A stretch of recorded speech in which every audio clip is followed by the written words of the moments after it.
નમસ્કાર નમસ્કાર નમસ્કાર વિદ્યાર્થી મિત્રો, હું છું જિગ્નેશ દરજી અને આજે ફરી તમારા માટે ધોરણ 11 સાયન્સ ફિઝિક્સ ચેપ્ટર નંબર 1 એકમ અને માપન લઈને ફરી ઉપસ્થિત થયેલો છું.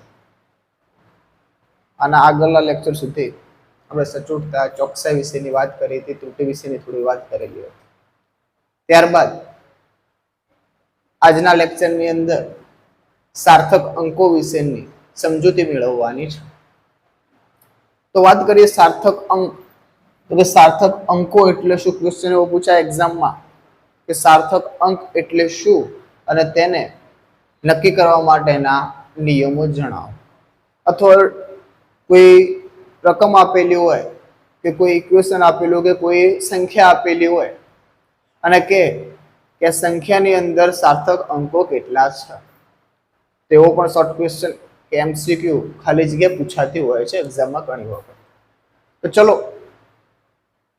ટોપિક પર જઈએ છીએ. સાર્થક અંકો એટલે શું? તો સાર્થક અંકો એટલે શું? તો કે ભૌતિક રાશિનું માપન દર્શાવતી સંખ્યામાં ચોકસાઈપૂર્વકના અંકો ઉપરાંત પ્રથમ અચોક્કસ એવા અર્થપૂર્ણ અંક સાથે લખાતી સંખ્યાને સાર્થક સંખ્યા કહે છે અને અંકને સાર્થક અંકો કહે છે. વ્યાખ્યા લખી દીધી કે કોઈ સંખ્યા છે ભૌતિક રાશિનું, આપણે કોઈ માપન કરીએ છીએ અને માપનની અંદર કોઈ પ્રથમ અચોક્કસ અર્થપૂર્ણ સંખ્યા છે, કોઈ ચોક્કસ સંખ્યા પછી કોઈ અર્થપૂર્ણ સંખ્યા છે. તો જે અર્થપૂર્ણ સંખ્યા છે એ અર્થપૂર્ણ સંખ્યાને શું કહે છે? તો કે એ અર્થપૂર્ણ સંખ્યા જે છે એ આખી એને સાર્થક સંખ્યા કહે છે અને જે અંકો છે એને સાર્થક અંકો કહે છે. સમજવાનો ટ્રાય કરીએ કે કોઈ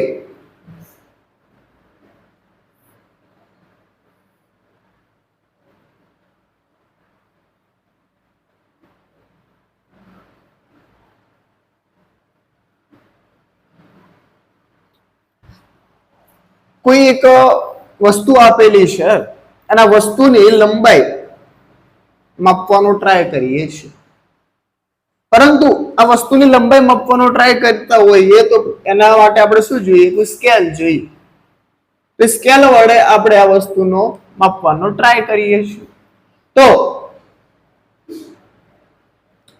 કોઈ આ બિંદુ પર કોઈ વસ્તુ પડી છે, એના કોઈ આ બિંદુના કાપા પર સુધીનું માપન શોધવું છે. તો માપન શોધતી વખતે શું થશે કે આ માપન કેટલું છે શોધવું છે. તો આટલા સુધીના માપનની વાત કરતા હોઈએ તો અહીંયા 0, અહીંયા શું હશે 1, અહીંયા શું હશે 2, અહીંયા હશે 3, પછી પાછા 4, 5, 6, આ રીતે એક સંખ્યા ચાલે. તો અહીંયા 3 છે. તો આ જે બિંદુ છે આ બિંદુ કોની કોની વચ્ચે છે? કે 3 અને 4 ની વચ્ચે છે. પછી એ જે આપણે સ્કેલ વડે માપીએ છીએ તો તેની અંદર બીજા અંદર નાના કાપા હોય છે. તે નાના કાપા ધારો કે 1 અને 2, બે કાપા છે અને ત્રીજો કે ચોથો કાપો છે, ત્રીજો છે અને ચોથો કાપો આ બિંદુની પેલી બાજુ છે. ત્રીજો કાપો આવી રીતે અહીંયા કોઈ વસ્તુ છે, આ ત્રીજો કાપો આજે 3 સેન્ટીમીટર અને અહીંયા છે 4 સેન્ટીમીટર જો માપન કરીએ છીએ ત્યારે. તો અહીંયા 1, 2, 3, 4, 5, 6, 7, 8, 9 આવી રીતે કાપા હોય અને ત્યારબાદ 3 પછી શું આવે? 10 કાપા પછી શું આવે? 4 આવે. તો અહીંયા સંખ્યા કેટલી થઈ? 3 આખા છે. ઉપર શું છે? તો કે 1, 2, 3 એટલે 3.3, પરંતુ 3 પર પણ નથી કે 4 પર પણ નથી. 3 પર પણ નથી કે 4 પર પણ નથી. તો 3.33 કે 34 સમથિંગ હું લખી શકું છું. 3.33 કે 34 હું લખી શકું છું. તો 34 લખી, 33 લખી. તો અહીંયા શું કહે છે? ચોકસાઈ પૂર્વકના જે અંકો છે આ 3 અને આ 3.3 જે છે કેવા છે? ચોકસાઈ પૂર્વકના અંકો છે. પરંતુ જે પાછળથી 4 લખવામાં આવે છે આ કેવો છે? અચોક્કસ છે અને અર્થપૂર્ણ છે. કેવો છે? અચોક્કસ અને અર્થપૂર્ણ. જ્યારે આ બંને અંકો કેવા છે? તો કે ચોકસાઈ પૂર્વક ના કે ચોકસાઈ વાળા. આ બે કેવા છે? ચોકસાઈ વાળા. આ કેવો છે? અચોક્કસ અર્થપૂર્ણ. તો હવે વ્યાખ્યા તરફ જઈએ. શું કહે છે? ભૌતિક રાશિનું માપન દર્શાવતી સંખ્યા. આ કોઈ ભૌતિક રાશિનું શું દર્શાવે છે? માપન દર્શાવે છે. 3.34 સેન્ટીમીટર બિંદુ આવેલું છે કે કોઈ પદાર્થ પર કોઈ બિંદુ તેના ડાબી તરફથી 3.34 સેન્ટીમીટર દૂર આવેલું છે એવું નક્કી કરે છે. તો વાત કરીએ શું કહે છે કે ચોકસાઈ પૂર્વક ભૌતિક રાશિનું માપન દર્શાવતી સંખ્યા. ચોકસાઈ પૂર્વકના અંકો ઉપરાંત ચોકસાઈ પૂર્વકના કેટલા અંક થયા? 3.3 ઉપરાંત પ્રથમ અચોક્કસ કયો હતો? 4 એવો અર્થપૂર્ણ અંક સાથે લખાતી સંખ્યાને તો અચોક્કસ અર્થપૂર્ણ અંક સાથે લખાય છે કઈ આખી સંખ્યા? 3.34. તો એને સાર્થક અંકો કહે છે. તો આ સંખ્યાને કેવી સંખ્યા કહે છે? સાર્થક સંખ્યા કહે છે. અને આ અંકોને જે અંક આવ્યા 1 2 અને 3 તો આ 3 શું છે? સાર્થક અંકો છે. ક્લિયર થાય છે? ક્લિયર થાય છે? ઉદાહરણ સાથે સમજાયું છે. ત્યારબાદ સાર્થક અંકોની વાત કરી, સાર્થક સંખ્યાની વાત કરી. તો હવે સાર્થક અંકો જે છે એ સાર્થક અંકોને નક્કી કરવા માટેના નિયમો આપવામાં આવ્યા છે. અને સાર્થક અંકો નક્કી કરવા માટેના 5 નિયમો છે. જે 5 નિયમો હવે આપણે સમજીએ છીએ.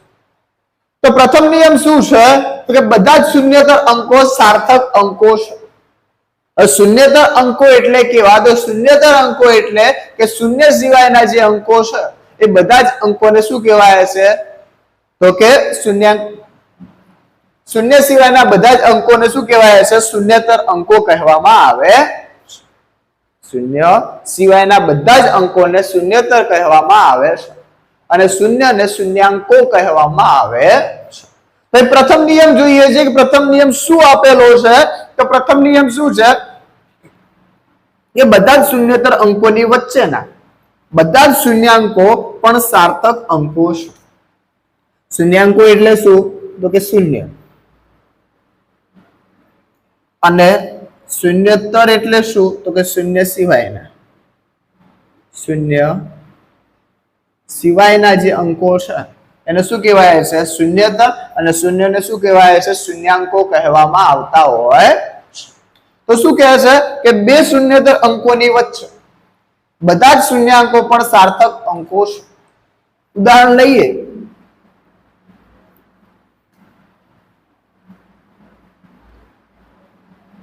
$135 અથવા કે હજી સંખ્યા વધારીએ 1355. તો બે શૂન્યતર અંકોને વચ્ચેના બધા જ શૂન્યાંકો પણ સાર્થક અંકો છે.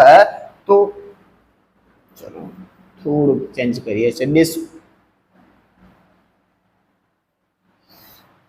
સોરી, ચલો આ લેવાના હતા, આ લઈ લીધું છે, વાંધો નહીં. ચલો આ પૂરું કરીએ છીએ કે બે શૂન્યતર અંકો વચ્ચેના બધા જ શૂન્ય અંકો પણ સાર્થક અંકો છે. વાત કરીએ 13005. તો બે શૂન્યતર અંકો કયા થયા? 1 અને 5. આ શું છે? શૂન્યતર અંકો છે. હવે આ શૂન્યતર અંકો જે છે એમની વચ્ચે શું છે? શૂન્યાંકો. કયા કયા? આ બે શૂન્યાંકો આયા. કેટલા છે? બે શૂન્યાંકો. તો આ બંને પણ શું છે? સાર્થક અંકો છે. તો આમાં કેટલા સાર્થક અંકો છે? તો કે 1 2 3 4 અને 5. લખીએ 5 સાર્થક અંકો છે. ચલો પ્રથમ રહી ગયેલું છે કે બધા જ શૂન્યતરો અંકો સાર્થક અંક છે. બધા જ શૂન્યતર અંકો સાર્થક અંક છે. બધા જ શૂન્યતર એટલે કે શૂન્ય સિવાયના જેટલા પણ અંકો છે બધાને કેવા કહેવાય છે? સાર્થક અંક કહે છે. ઉદાહરણ તરીકે લઈએ 12 25. ઉદાહરણ તરીકે લઈએ 12 25 તો 12 25 જે છે એમાં કોઈ શૂન્ય દેખાતા નથી, બધા જ કેવા છે તો કે શૂન્યતર અંકો છે. તો કે શૂન્યતર અંકો જે પણ છે બધા શું છે સાર્થક અંક છે. તો આમાં સાર્થક અંકો કેટલા તો કે 4 સાર્થક અંકો છે. ક્લિયર થાય છે? બે નિયમ. પ્રથમ નિયમ શું કે બધા શૂન્યોત્તર અંકો સાર્થક અંકો છે, એટલે કે શૂન્ય સિવાયના જે પણ અંકો દેખાય બધા કેવા છે તો કે સાર્થક અંકો છે. બીજા નંબરમાં શું કહે છે કે બે શૂન્યતર અંકોની વચ્ચેના બધા જ શૂન્યાંકો પણ સાર્થક અંક છે. એટલે કે બે શૂન્ય સિવાયની જે કોઈ સંખ્યા છે, સંખ્યાની અંદર બે શૂન્ય સિવાયના બે અંકો વચ્ચે જો કોઈ શૂન્ય આવે છે તો એને પણ શું ગણવામાં આવે છે સાર્થક અંક ગણવામાં આવે છે. ઉદાહરણ આપણે અહીંયા આપેલું છે, કે 13005. આ શું છે તો કે 5 સાર્થક અંકો આમાં આવેલ છે, 1 2 3 4 અને 5. ત્યારબાદ નિયમ નંબર 3 જોઈએ છે કે જો સંખ્યા 1 કરતા નાની હોય તો 1 કરતા નાની હોય એનો મતલબ 0.5 કે 0.33 કે કોઈ 0 સમથિંગ એટલે 1 કરતા નાની સંખ્યા હોય તો દશાંશ ચિહ્નની જમણી તરફના પરંતુ પ્રથમ શૂન્યતર અંકોની ડાબી તરફના અંકો સાર્થક અંકો નથી. ઉદાહરણ લઈએ 0.0012 અહીંયા કોઈ એક સંખ્યા આપેલી છે. શું કહે છે? તો સંખ્યા 1 કરતા નાની હોય. આ સંખ્યા 1 કરતા કેવી છે? નાની. તો દશાંશ ચિહ્નની જમણી તરફ, દશાંશ ચિહ્ન કયું છે? અહીંયા દશાંશ ચિહ્ન. દશાંશ ચિહ્નની જમણી તરફ એટલે આ બાજુ દશાંશ ચિહ્નની જમણી તરફના પરંતુ પ્રથમ શૂન્યતર અંક. તો પ્રથમ શૂન્યતર અંક કયો થયો? તો ત્યાં 1. તો પ્રથમ શૂન્યતર અંકની ડાબી તરફ, તો ડાબી તરફ કયા છે? આ 0. તો ડાબી તરફના અંકો સાર્થક અંકો નથી. ક્લિયર થાય છે? જો સંખ્યા 1 કરતા નાની હોય અને દશાંશ ચિહ્નની જમણી તરફનો પ્રથમ જે શૂન્યતર અંક છે એની ડાબી તરફ જે શૂન્યાંકો આવેલા છે એમને સાર્થક અંકો ગણવામાં આવતા નથી. તો અહીંયા સાર્થક અંકોની ગણતરી કરવી હોય કે અહીંયા કેટલા સાર્થક અંકો છે તો કે 1 2 3 અને 4 સાર્થક અંકો છે. 4 સાર્થક અંકો છે. કારણ કે અહીંયા શું કહે છે કે પ્રથમ શૂન્યતર અંક જે છે, પ્રથમ શૂન્યતર અંક છે એટલે કે શૂન્ય સિવાયનો જે પ્રથમ અંક છે દશાંશ ચિહ્ન પછી જમણી તરફ એની ડાબી તરફના અંકોને શૂન્ય એને કે સાર્થક અંકો ગણવામાં આવતા નથી. તો આ જે છે એને સાર્થક અંક ગણવામાં આવતા નથી. કેટલા સાર્થક અંક થયા? 4. ક્લિયર થાય છે? 3 નિયમો. ત્યારબાદ દશાંશ ચિહ્ન સિવાયની સંખ્યામાં અંતિમ શૂન્યતર અંકની જમણી તરફના શૂન્યાંકો સાર્થક અંકો નથી. ફરી શું કહે છે કે દશાંશ ચિહ્ન સિવાયની કોઈ સંખ્યા છે અને એની અંદર અંતિમ શૂન્યતર અંકની જમણી તરફ એટલે વાત કરીએ આવી રીતે કોઈ સંખ્યા છે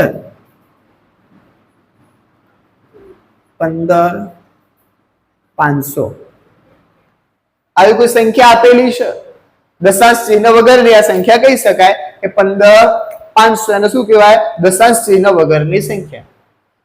અથવા એને આવી રીતે પણ લખી શકાય 155 ગુણ્યા 10 ને 2 કોઈ પણ સ્વરૂપે આપેલી. આ સ્વરૂપે આપેલી છે આ સ્વરૂપમાંથી એને કયા સ્વરૂપમાં ફેરવીએ? આમાં ફેરવી 15500. તો કે દશાંશ ચિહ્ન સિવાયની સંખ્યામાં, દશાંશ ચિહ્ન સિવાયની સંખ્યા છે બંને શૂન્યતર અંકની જમણી તરફ. હવે શૂન્યતર અંક જે છે તો શૂન્યતર અંક લાસ્ટ શૂન્યતર અંક કયો આમાં? તો કે 5. તો લાસ્ટ શૂન્યતર અંકની જમણી તરફના શૂન્યાંકો જે છે તો જમણી તરફના શૂન્યાંકો આ 2 છે તો એમને સાર્થક અંક ગણવામાં આવતા નથી. બાકીના જે છે એમને શું ગણવામાં આવે છે? સાર્થક અંકો ગણવામાં આવે છે. તો કે દશાંશ ચિહ્ન સિવાયની કોઈ સંખ્યામાં, તો દશાંશ ચિહ્ન સિવાયની કોઈ સંખ્યા આપેલી છે એમાં અંતિમ શૂન્યતર અંકની જમણી તરફના જે અંકો છે એમને સાર્થક અંકો ગણવામાં આવતા નથી. તો આમાં સાર્થક અંકોની સંખ્યા કેટલી થાય? 1 2 અને 3.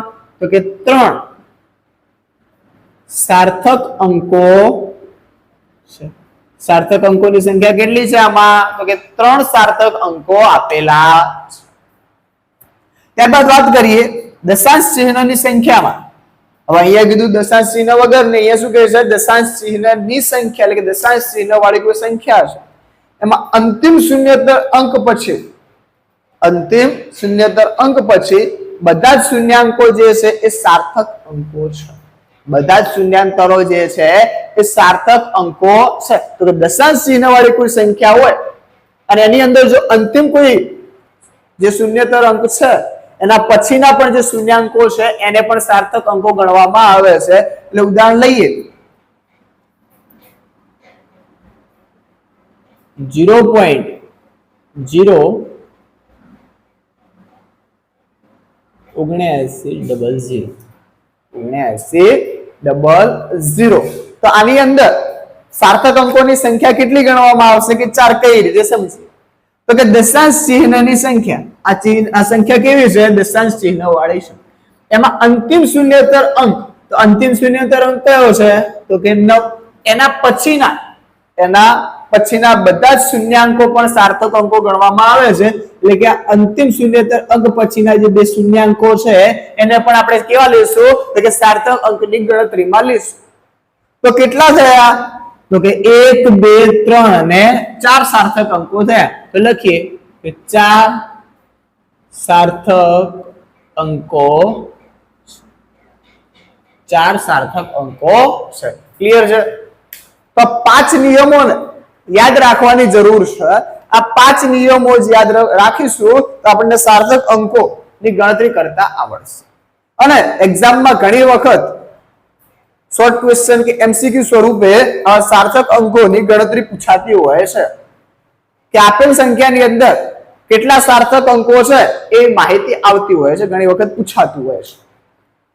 તો સ્ક્રીનશોટ લઈ શકો છો અને ત્યારબાદ સાર્થક અંકો માટેના વધારેના ઉદાહરણ આપણે સમજીએ છીએ.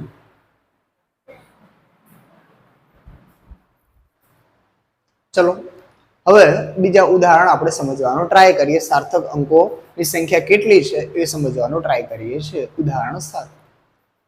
પ્રથમ 0.003 મીટર સ્ક્વેર છે. તો આ સંખ્યાની અંદર સાર્થક અંકો કેટલા છે?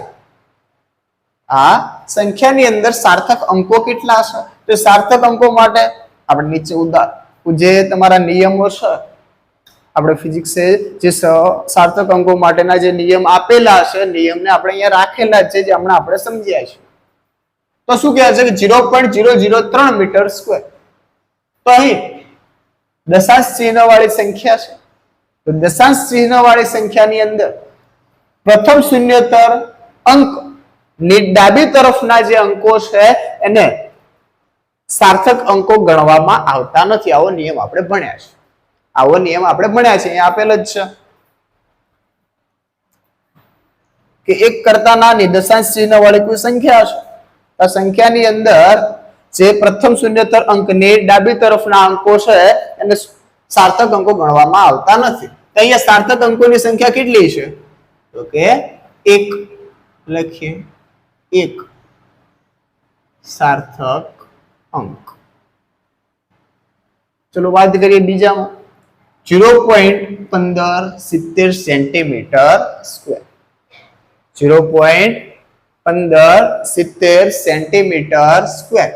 તો આની અંદર સાર્થક અંકોની સંખ્યા કેટલી છે એ સમજીએ. તો અહીં શું છે? 0.1570. તો દશાંશ ચિહ્ન વાળી સંખ્યામાં, દશાંશ ચિહ્ન વાળી સંખ્યામાં અંતિમ શૂન્યતર અંક જે છે એને પછીના જે શૂન્યાંકો છે એને પણ સાર્થક અંકો ગણવામાં આવે છે.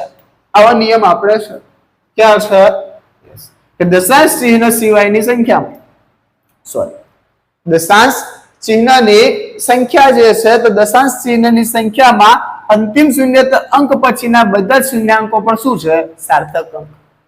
તો દશાંશ ચિહ્ન વાળી સંખ્યા એમાં પ્રથમ શૂન્યતર અંક કયો? 7. એના પછી જે શૂન્યાંક છે એને પણ સાર્થક અંક ગણવામાં આવે છે. તો કેટલા સાર્થક અંક થયા? 1 2 3 અને 4. તો સાર્થક અંકની સંખ્યા કેટલી? તો કે 4 સાર્થક અંક. ચલો ત્રીજામાં જોઈએ છે 2.64 ગુણ્યા 10 ની 24 ઘાત. 2.64 ગુણ્યા 10 ની 24 ઘાત. તો દશાંશ ચિહ્ન સિવાયની કોઈ સંખ્યા થઈ? આ તો દશાંશ ચિહ્ન સિવાયની કઈ રીતે?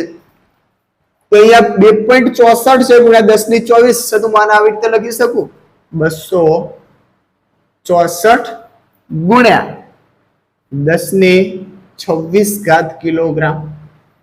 2 પોઈન્ટ જે છે બરાબર ને આ બાજુ લઈ જવું છું, એટલે કે પોઈન્ટ જે છે પોઈન્ટ ને જમણી તરફ ખસું છું, તો ઘાતમાં શું થશે? વધારો. 10 ની 24 છે કેવી થઈ? 10 ની 26 ઘાત. 10 ની કેવી થઈ? 26 ઘાત. તો વધ્યું શું? 264. તો 264 કેવી છે? દશાંશ ચિહ્ન સિવાયની સંખ્યા. તો દશાંશ ચિહ્ન સિવાયની જે સંખ્યા છે એ દશાંશ ચિહ્ન સિવાયની સંખ્યાની અંદર જે શૂન્ય સિવાયની સંખ્યા છે એને શું ગણવામાં આવે છે? સાર્થક અંક. તો અહીંયા કેટલા છે? તો 1 2 અને 3. તો લખીએ 3 સાર્થક અંક. ક્લિયર છે આટલા સુધી? ચલો આગળ 7.590 જૂલ.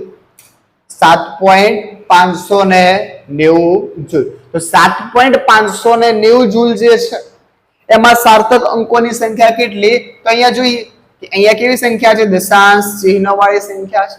દશાંશ ચિહ્ન વાળી સંખ્યાની અંદર શું નિયમ છે કે પ્રથમ જે શૂન્યતર અંતિમ શૂન્યતર અંક જે છે, અંતિમ શૂન્યતર અંક પછીના જે શૂન્યાંકો છે એને પણ શું ગણવામાં આવે છે? સાર્થક અંક.